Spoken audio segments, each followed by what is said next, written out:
Hello, everybody. My name is Scott Kelly of Black Dog Venture Partners, and I'm excited to introduce Matt Dahm of Mastry's Brewing Company. Matt, welcome. And Matt, why don't you share a bit about the history of Mastry's, what motivated you to get started to begin with? Yeah, absolutely. And thank you for the introduction, Scott. So, Mastry's Brewing Co. has been around since 2015. Ironically, my background was not mechanical engineer, was mechanical engineering and contracting and not the craft beer world. So, it was very much an interesting and almost turn of events on how things came to be to find my path into the craft beer world. You know, um, Coming from a small family independently owned contracting business, spending a little bit of time in corporate America in large project management, traveling, always focused on um, more of that corporate style entity of a business, taking what I knew and felt as an individual coming from a small family business, taking the life lessons that I've now acquired from working in that, corporate office type setting. It always found like there was a giant gap between those two worlds. And when I first began to, more so from the back end, get into craft beer as a consultant, advisor, designer, and again, a lot of the tools and equipment that we use in the craft beer industry were things that I was working on and designing, developing, installing on the day to day. Something just clicked with me internally that said there is a way to bridge these two gaps by taking the hospitality, taking the manufacturing, project management, marketing, all these things that you do that are so multifaceted, as well as finding a way to create a level of inspiration within your community and in a small business that really just hits home in a different way. That I found that there really today just seemed like something was missing the overall home work life type balance. So there was much more of a, we'll call it a business drive than just a product drive. And that the beer Mhm. itself happened to be that perfect vessel to bridge that gap. Because let's face it, beer is for friends. You've visited wineries, you've done bourbon whiskey tastings, but when you go to a backyard barbecue, when you go to tailgating, pool parties, out on the boat together, beer is always there. So I've always said that beer is much more about friendship and relationships, and that we can use that and harness that by creating a great product, a great brand, be an ambassador in the community of what a small business should be, and at the same time creating a great work life type lifestyle for our own employees, for myself, for my family, and anybody that we touch upon. Well, and you're far more than just beer. You've got a great facility in St. Pete Beach. You're a craft distiller. Share a little bit about the venue you got in St. Pete Beach and what you're doing on the distillery side. Yeah, absolutely. So you are correct. I mean, when people think about craft breweries, it's always the location. What's going on at the location, the events, and overall entertainment, from live music to trivia nights to open mic nights to always hosting, a different nonprofit. I mean, we have run clubs, so we get fit together and then we go out and have a beer together. So the community experience around the product is it's amazing, and that's what really sets craft beer apart from many other products out there in the market. Is that it's not only just a product that you're buying, because let's face it, there's tons of choices out there, and in all forms of really just about anything. So why choose, you know one sneaker over the next? Why choose one soda over the next? And often those things become, decisions of price point. But in the craft beer community, obviously, we're not a necessity. In the craft world in general, it's not necessities. These are luxuries. But that's why I always tell people, the great thing about what we do is we have the capability to enhance people's lives through our product creation, through the experiences, and what really end up coming, relatively low dollar, high volume commodities, but create a larger impact because when you're there, you're making a new friend, you're getting educated. Really, there's so much else that comes along with the product that you don't pay for that inherently comes along with it. But again, the product is what drew you out there. The brand is what drew you out there. And we have find today, especially now, as mentioned, we were founded in 2015. Here we are in 2025, and today we still have people coming every year that are not locals that say, you know what, I was there at your groundbreaking. I remember when you first did this. I remember this project, this beer. Hey, do you remember in 2019 you guys did this? So we have just found that it's a journey that we have been able to take our community along with us. And that's a lot along what the product also further represents. I mean, and don't get me wrong, like you said, we started as a craft brewery, we have our craft spirits. As we further evolve, we will be getting into the wine and cider industry. In short, we're running out of space. And what we like to master, we do very, very well. So we always really hone into that product to make sure that we put out the best product that we can, and not just as much of it as we can. Always about quality over quantity. So, with that being said, it really doesn't matter what product create. We're always, whether it's our marketing, our customer service, the physical products itself, the branding and imagery, and the labels that go on our cans. It's always about setting a next level bar of what the Mastry's way is and how we want to reach that out into the community. So you've obviously been expanding, and you're going to continue to expand over the next couple of years. But let's talk a little bit about the history. You've been around for 10 years. Let's talk about the last few years. How's the brand grown? How's the business grown over the last few years? Well, the last 5 years have certainly been an interesting one here in the Tampa Bay area of Florida. 5 years ago, obviously, today we were actually in COVID. So coming into that, we were rapidly growing. We had already had our first 5 years of business activity, and really we had certain milestones that we were looking to move to next. Again, acquiring more property to have more space to further develop a larger footprint, as well as get more product out there into the market. Then, of course, COVID happens. Now, the interesting thing is it didn't really pause us. It just created a massive shift, because pre-COVID, we had little to no online presence when it comes to products and services. We have now our shop fully launched. And again, it was a necessity out of COVID because people had to find a way to buy our products without physically visiting our site, as well as packaged products. The predominant way, or predominantly, most people were coming to craft breweries and bringing in their growlers, 32, 64-ounce jugs that they would fill fresh off tap. And that was something we couldn't do anymore out here, during the beginning days of COVID. And so we had to quickly, again, there's that word pivot, and shift over to now having packaged solutions. So that's what really kickstarted us to now having 16-ounce 4-packs available to go, which eventually ended up into distribution.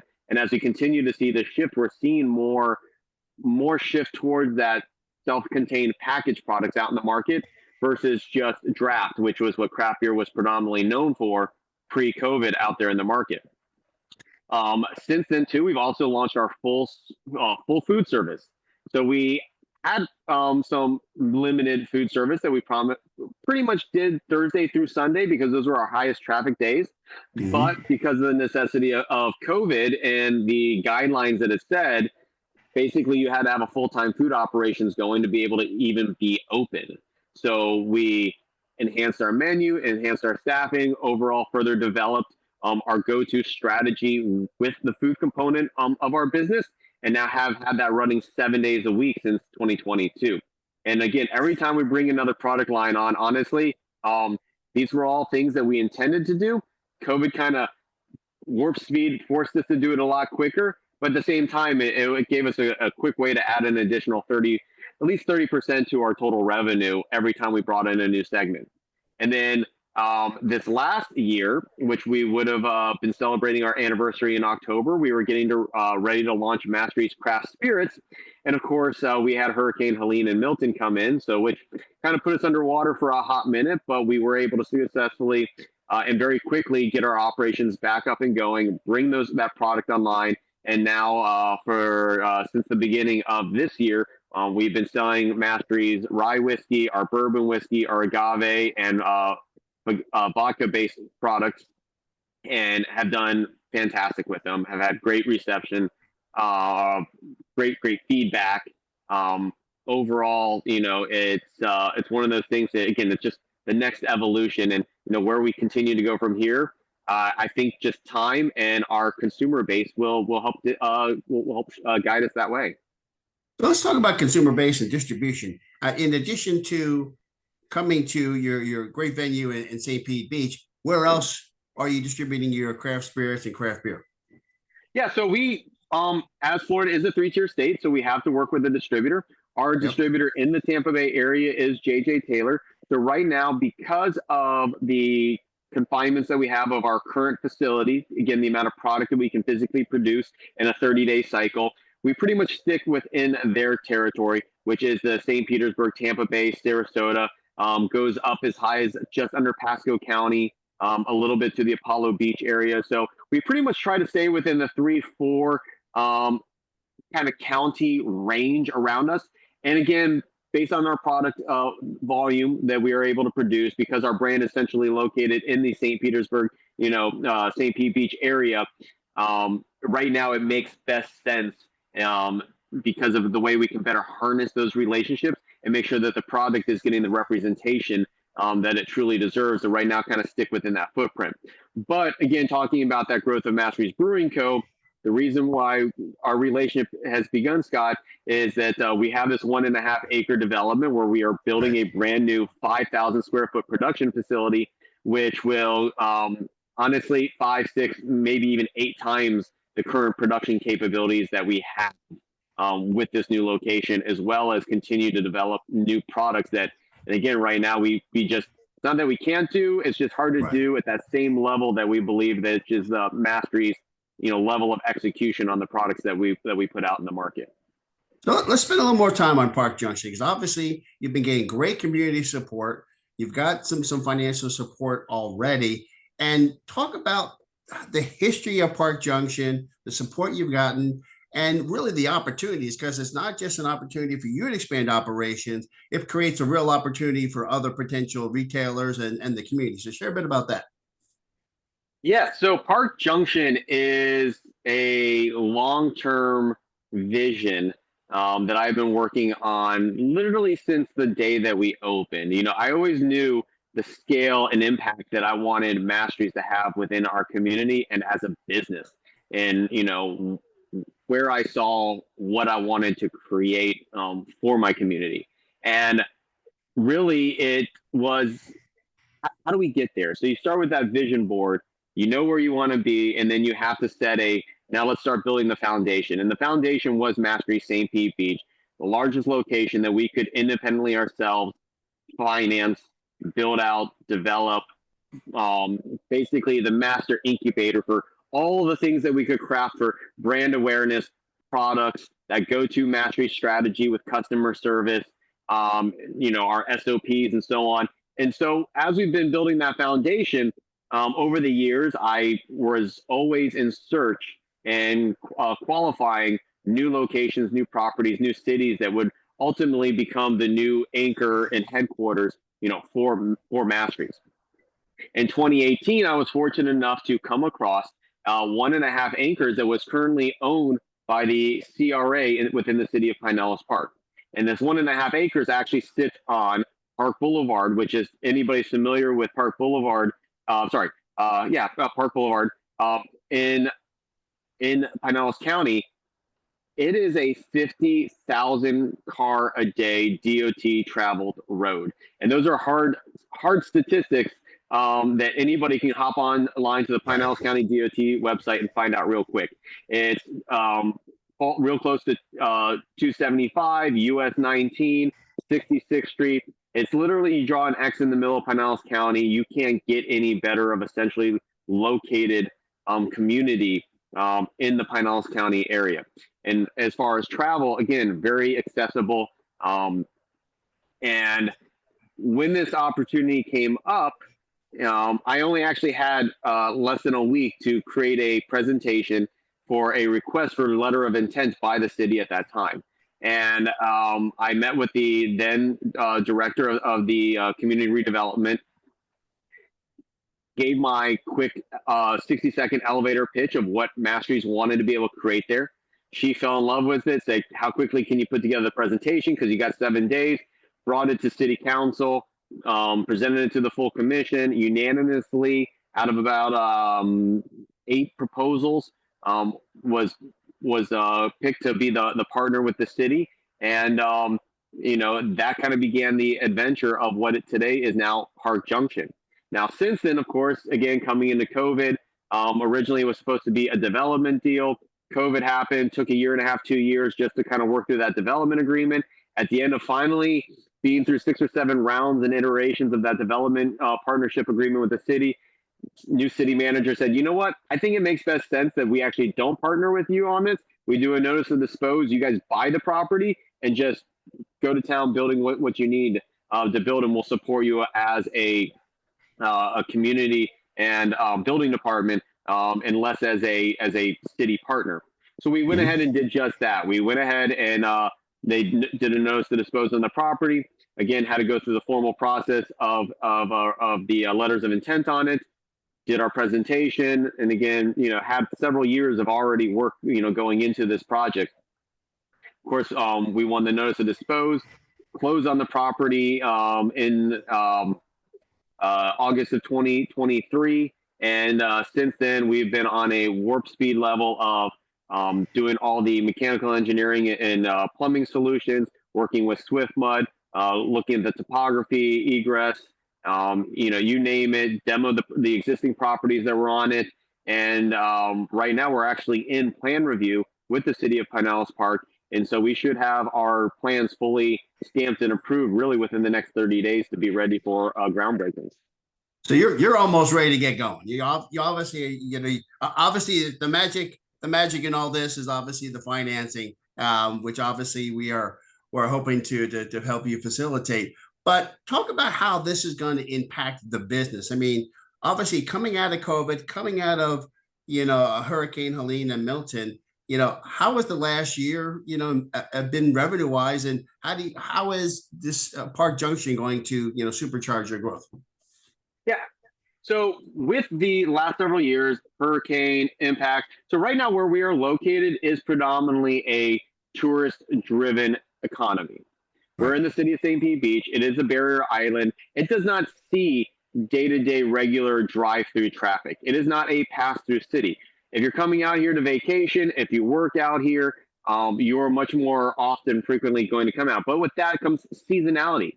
And also because of that seasonality, like hurricane season, many people have probably seen the several years of bad red tide publicity that came on about the Tampa Bay waters. And every time that happens, it creates almost a reset in our go-to strategy on how we are attracting people out there.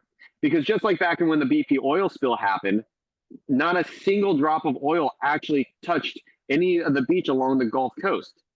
But we saw a significant amount of drop in business, even in Orlando, because people would want to come down, visit the beaches, hop over maybe to a theme park, and the perception is that the beaches were completely under oil, which was not true. But what does that mean? The businesses now have to spend that much more time emphasizing the quality and the conditions of the environment around them that are not actually impacting, directly into their business. So again, things like red tide.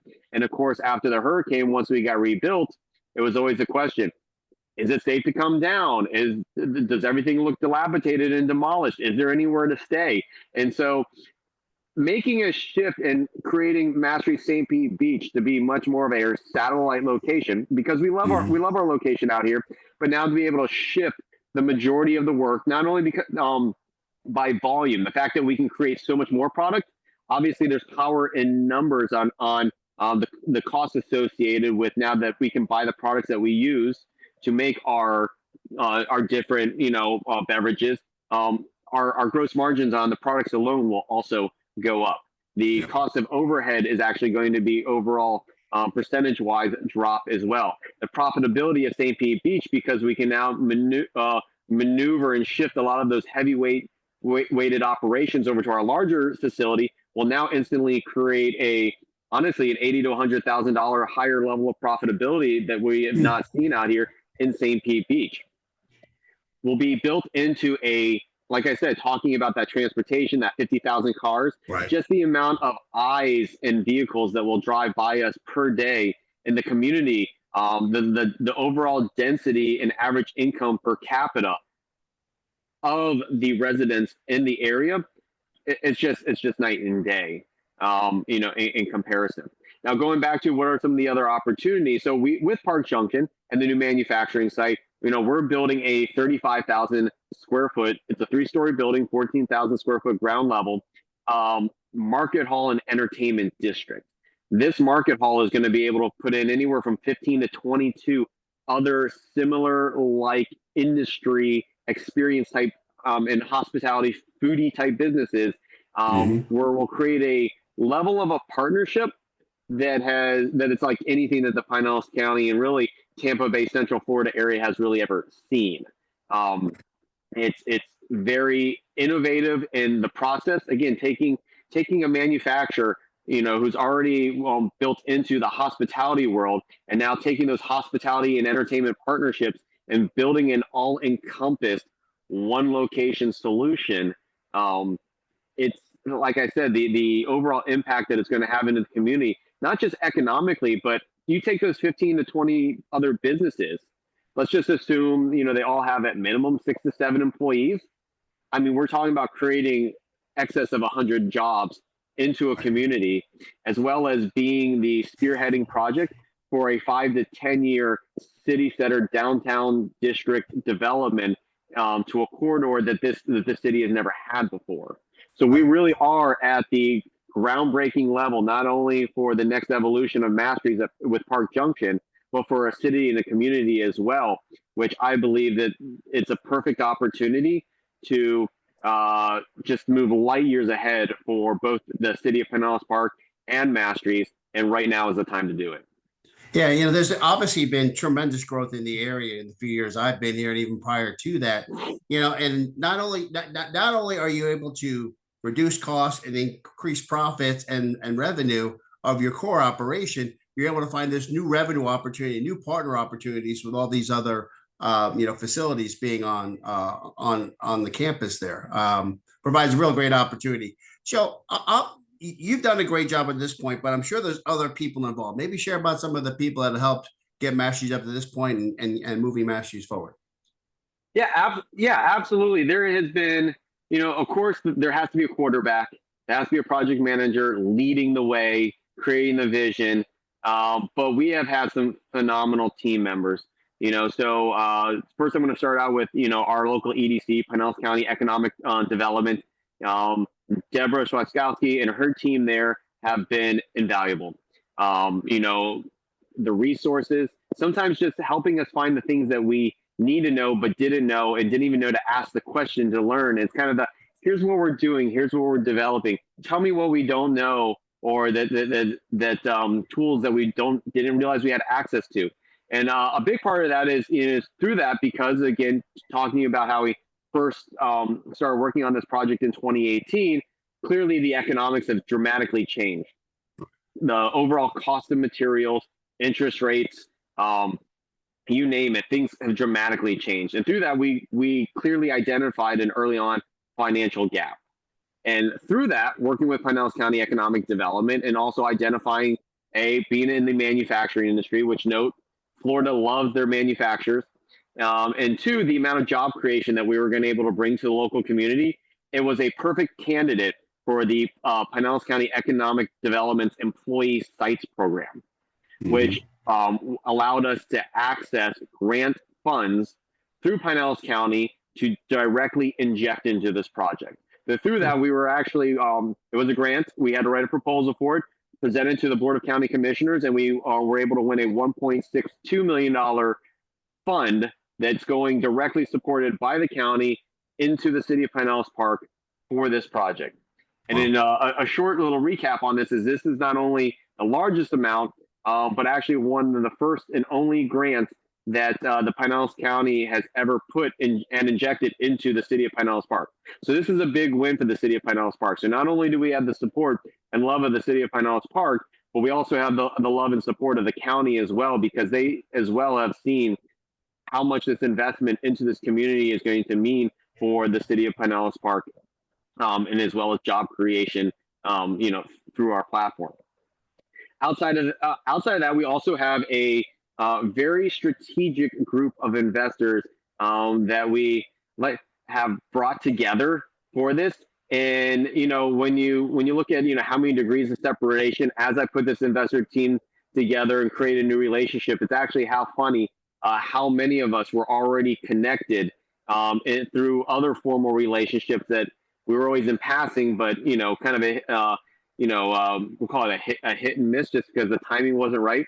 One of them being Dr. Andy Hafer. Dr. Andy Hafer, one of the founders and developers of Synapse, as well as the USF Entrepreneurship and Denalty program associated with the College of Business MUMA over at USF. And again, go Bulls. I myself graduated College of Engineering from USF. And through that relationship and his also other relationships, we then were able to find other partners to come in again strategically. Rich McIntyre, who is a very successful attorney out of Ybor, also owns his own art and entertainment style business with a gallery and music hall in Ybor City. On top of, again, you always need legal advice in this business. So, who better to bring on into your business than having an attorney working with you and not just on payroll. Right. On top of that, we have just kind of quickly running down some of the other lists of more so backgrounds. We have other hospitality groups who have invested and now partnered in with this project at Park Junction. Same thing with property management, financial advising, even in the construction industry. So we've really done a good job of bringing in the right individuals that didn't only bring a financial component, but brought a level of expertise that now we have a formal advisory board within the Mastry's group that now we sit down, work through, whatever comes our ways, analyze, the current trajectory of what we have going on, review, again, get that formal guidance, and now are able to better execute because of basically the diverse skill sets that we have within our group. Great. So obviously we, as you know, and the listeners here know, that the craft brewery and the craft spirits are very competitive industries. What separates you? What in your opinion is your competitive advantage over other players locally in the market or nationally in the industry? What sets Mastry's apart outside of just the name, which is over 100 years old in the Tampa Bay area? My great-grandparents came to this area back in the 1890s. So name recognition and branding is definitely one item and component. In the last 10 years, we've seen, and everybody's seen, the large development of craft products, craft beer, craft cider, spirits, seltzers, now alternative beverages. What sets us apart, though, is the consistent growth, the consistent product quality, execution, customer service, the overall Mastry's way that we do things that sets a level of anticipated consistency by our consumers, no matter what we do. And, not trying to pat ourselves on the back here, but one of the top phrases that we hear in our tasting room, especially when somebody orders a flight, and they'll go, "Man, I've had 4, 5, 6 of your products. I was expecting to not like 1 or 2 of them because I generally don't drink that style." Or same thing on the food, like, I was thinking maybe it'd be bar food, but if people come here and experience us, we've won. Step one, get them in the door, get them to experience our products. We have won because our go-to strategy on how we present ourselves, the quality of the products that we're getting out to our customers, it's bar none. Outside of that, decision making. We've seen, again, a lot of growth, a lot of money being spent going, a new brewery, they put in all this giant equipment, and they didn't last 5 years. Our focus has always been on not how much beer can we make, but how much can we sell? Because at the end of the day, that's really all that matters. So you look at your customer base, you run your models, you look at your overall footprint. How many people can you get in the door? What's the average beer that a person is going to consume? Multiply those numbers out. Figure out your 1 week, 4 week, now 12-month sales. Work out the equations and now work backwards and go, now how much equipment do I need to support that, and give myself a little bit of room for growth. So we've always been very conservative about how we spend our finances making sure that we're investing into the right opportunities, as well as making sure absolutely that we are not wasting money in areas on trying things that have not had enough time, effort, research put into to make sure that our decision making is not just qualitative but very quantitative as well. Fantastic. Any final thoughts you want to share about Masteries and the opportunity? So overall, with Mastries, again, 100-year name, a 10-year-old business. With the things that we've been through, again, going back to the very first year we opened, there was Hurricane Irma, multiple years of red tide, COVID, this last hurricane season, and what have we done? We've continued to not only thrive, but grow our products, grow our branding, still be outstanding stewards of the community. And at the end of the day, when we first did that, that was all with the money that we could raise and put together off of our own back. And the biggest thing I can say is between our resilience and consistent efforts on making sure that we are doing not just the best we can, but what's the right thing that we can do. I think there's a lot to be said about the professional stamina and consistency that we've had in this community to say that we're here for generations to come, and that with the right community support, we can exponentially grow that at a rate that we've never seen before. Fantastic. Where can people learn more about Masteries and get in contact with you? Yeah, so to learn more about Mastries, you can actually go straight to mastries.com. It'll take you to Mastry's Brewing Co., Mastry's Craft Spirits. It'll take you to Park Junction as well. We're all over social media: Facebook, Instagram, X, Twitter, TikTok, LinkedIn, Google, you name it out there, we can find it. If you type in Mastry's Craft Beer Spirits, you will find us quickly. Myself, you can find me at matt@mastrysbrewingco.com. Our current location operating, again, we've been here almost 10 years now, is in the city of St. Pete Beach. So that's 7701 Blind Pass Road, St. Pete Beach. And again, going back to, if you Google Mastries and St. Pete Beach, we're going to be the first thing to pop up real quick. Fantastic. Matt, thank you for joining us today. Appreciate it. Yep, absolutely, Scott. Thank you.